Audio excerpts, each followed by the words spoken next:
Assalamualaikum warahmatullahi wabarakatuh.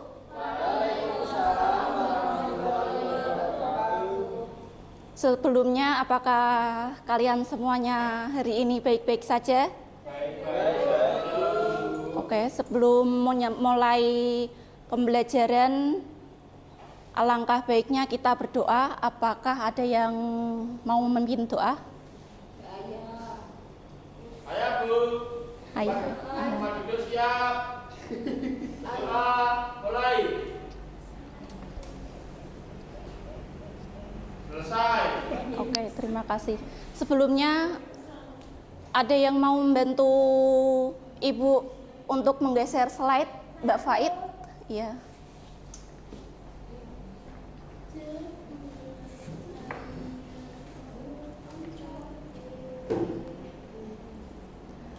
Materi kita kali ini adalah teks diskusi.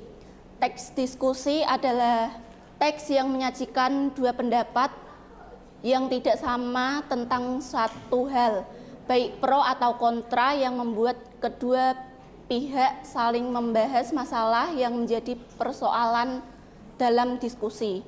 Dalam Kamus Besar Bahasa Indonesia, diskusi memiliki arti pertemuan ilmiah untuk bertukar pikiran mengenai suatu masalah. Tujuan menulis teks ini adalah untuk mencari kesempatan dalam sebuah isu pendapat. Struktur teks diskusi. Yang pertama ada isu. Isu berisi mengenai masalah yang akan didiskusikan atau dibahas lebih lanjut. Yang kedua ada argumen yang mendukung. Pada bagian pendapat yang mendukung ini, kamu dituntut untuk menjabarkan lebih lanjut mengenai penjelasan tentang masalah yang sedang dibahas. Yang ketiga ada argumen yang menentang. Argumen yang menentang berisi mengenai pertentangan terhadap masalah yang sedang dibahas, disertai alasan-alasan yang mendukung. Yang terakhir ada kesimpulan, berisi kesimpulan dan rekomendasi mengenai isu yang dibahas. Usahakan mengambil jalan tengah dari isu yang dibahas.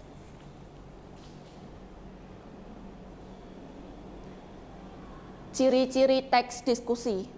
Saya mau minta satu untuk membacakan ciri-ciri dari teks diskusi.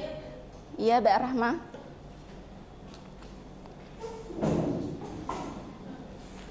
Ciri-ciri teks diskusi. Teks diskusi memiliki ciri yang membedakan dengan tulisan teks lainnya, yakni yang pertama berfungsi untuk melihat masalah dari berbagai perspektif sebelum pengambilan keputusan.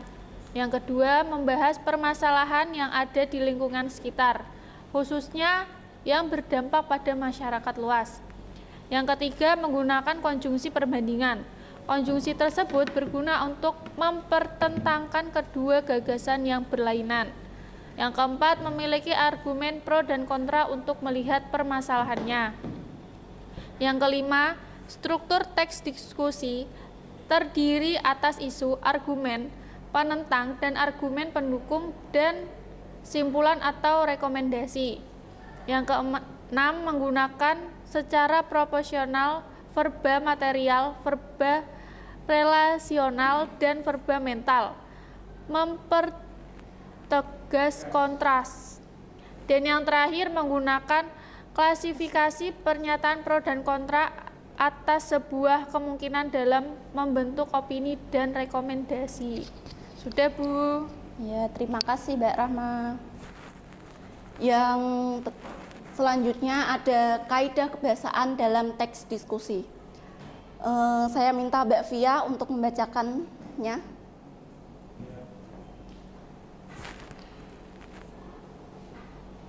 Kaidah kebahasaan teks diskusi. Dalam teks diskusi juga memiliki kaidah kebahasaan yang khas. Berikut kaidah-kaidah yang dimaksudkan. Yang satu, menggunakan konjungsi perlawanan. Kedua, kaidah kebahasaan yang pertama adalah menggunakan konjungsi perlawanan, yakni kata hubung yang menjelaskan tentang suatu hal yang saling berlawanan atau bertentangan, yakni kata tidak, tetapi, sedangkan, melainkan, dan lain sebagainya. Yang ketiga, menggunakan pengulangan kata. Yang keempat, berikutnya adalah menggunakan pengulangan kata yang bertujuan untuk mempertegas maksud yang disampaikan dalam penyampaian argumen, sehingga ada kata yang sengaja diulang agar pembaca teks mudah memahami isi teks secara keseluruhan, sebab isinya memang membandingkan dua argumen yang berlawanan. Yang kelima, penggunaan kata yang menunjukkan suatu sikap. Yang keenam, teks diskusi umumnya juga menggunakan kata yang bertujuan untuk menunjukkan suatu sikap, baik itu sikap yang mendukung suatu argumen maupun menolak atau melawan suatu argumen dalam kegiatan diskusi. Sudah, Bu. Ya, terima kasih Mbak Via. Nah, itu tadi materi kita pada kali ini. Kali ini saya ada sebuah soal. Kalian membuat kelompok kanan kiri ya.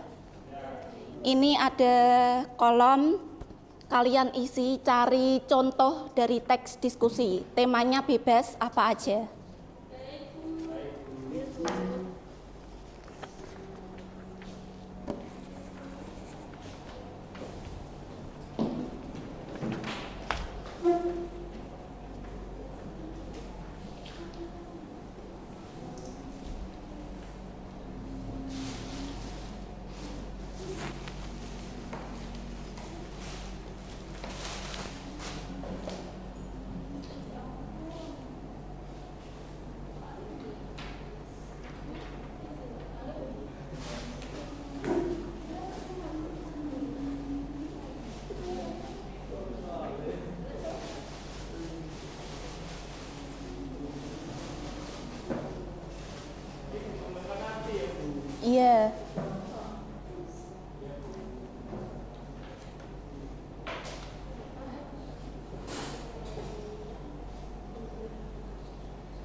Mana Mbak? Sudah?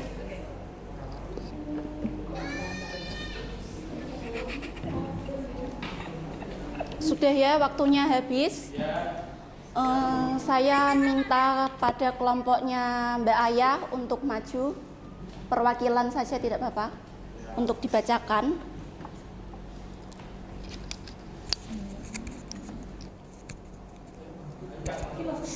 Cek.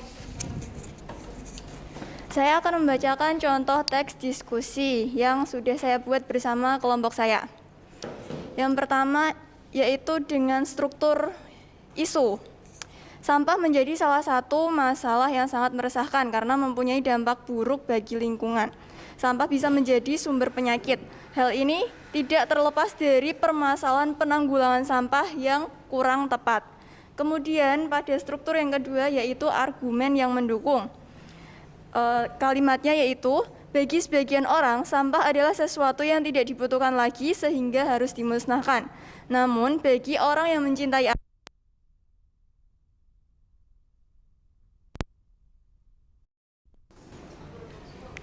Kemudian yang ketiga yaitu struktur argumen yang menentang. Kalimatnya, orang yang mencintai lingkungan lebih memilih untuk mendaur ulang sampah. Contohnya yaitu daun kering dijadikan sebagai pupuk kompos. Yang terakhir adalah simpulan. Kalimatnya, sampah bisa diolah dan dimanfaatkan kembali dengan cara yang lebih ramah, bukan dengan membakarnya, yaitu bisa dengan cara mendaur ulang. Terima kasih. Terima kasih Mbak Ayah. Mungkin hanya itu materi kita. Pulang, alangkah baiknya kita berdoa. Tempat duduk siap.